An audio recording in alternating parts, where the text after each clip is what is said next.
C'est arrivé que je retourne à la bergerie, soit dormir dans la bergerie, soit prendre un agneau et le mettre dans mon lit. Alors ça faisait rire ma mère, mais Et une fois, il y avait eu un gros tri des agneaux qui partaient à l'abattoir et j'ai fait une grosse bêtise, j'ai tout ouvert et j'ai fait partir. Parce qu'en fait, on m'a menti, on m'avait dit que l'agneau que j'avais nourri au biberon, il partait pas.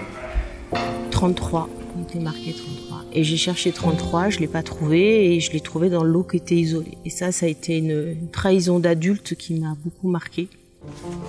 Joël et moi, on avait envie de vivre en montagne, un peu isolé. On a relevé le défi de remettre en route cette maison forestière.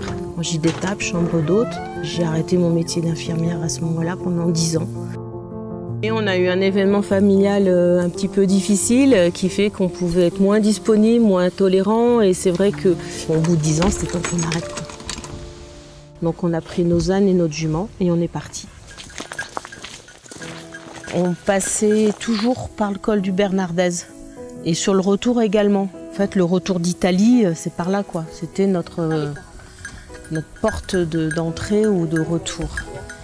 Et on a renouvelé ça pendant 4 années, de tous les étés, partir 2 mois un peu nomade avec nos bêtes à travers les Alpes. Et en 2016, j'ai signé un contrat d'être berger au col d'Alos, avec un éleveur berger. Et là, ça a été la grande école, quoi. Gauche. Avant. Stop. La plaque. J'avais tout à apprendre, hein. Moi je savais rien. C'est pas parce que gamine, je m'amusais avec les agneaux que je savais quoi que ce soit. Encore l'année dernière, je crois que quand j'ouvrais le parc, j'avais un peu la boule au ventre. Je dis, bon, maintenant, qu'est-ce qui va se passer? Qu'est-ce que je vais pouvoir faire? Bon, quand il fait beau comme ça, tout est facile. On part toute la journée. Et puis le soir, quand le troupeau a bu et que ça rentre dans le parc est fermé, qu'on a l'impression que tout le monde est là, on nourrit les chiens. Et là, on souffle. Je suis dans l'accueil et je suis dans le partage et j'aimerais bien qu'il n'y ait pas ces clivages qui se tendent par rapport aux chiens de protection où bientôt les gens ils n'osent plus aller en montagne.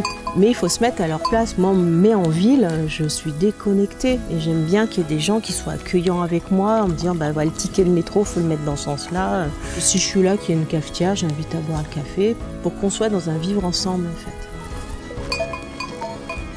Mon stress ici, c'est les soins, c'est les fractures par exemple ou des bêtes bien blessées parce que comme on n'a pas de moyen de les évacuer, soit on se les soigne et on se les trimballe de cabane en cabane, soit il faudra avoir le courage de les achever, ce que j'ai pas le courage de faire.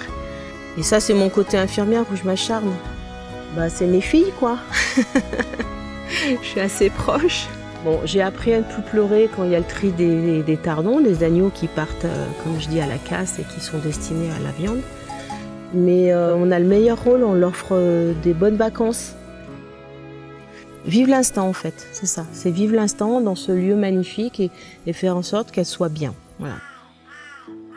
Mais c'est vrai que l'itinérance et le nomadisme, pour moi, je trouve magique au jour d'aujourd'hui, de vivre des moments comme ça où finalement on se rend compte qu'on a vraiment besoin de rien, quoi. De rien. Un vêtement de rechange, celui que ça, bon, on est une région, ça sèche. Et je trouve que ça ramène à une pureté de l'essentiel. On bivouac, on a l'étoile, la jument qui se couche d'un côté, l'âne de l'autre, le chien de ça. Et ça, moi, c'est mon bonheur, quoi.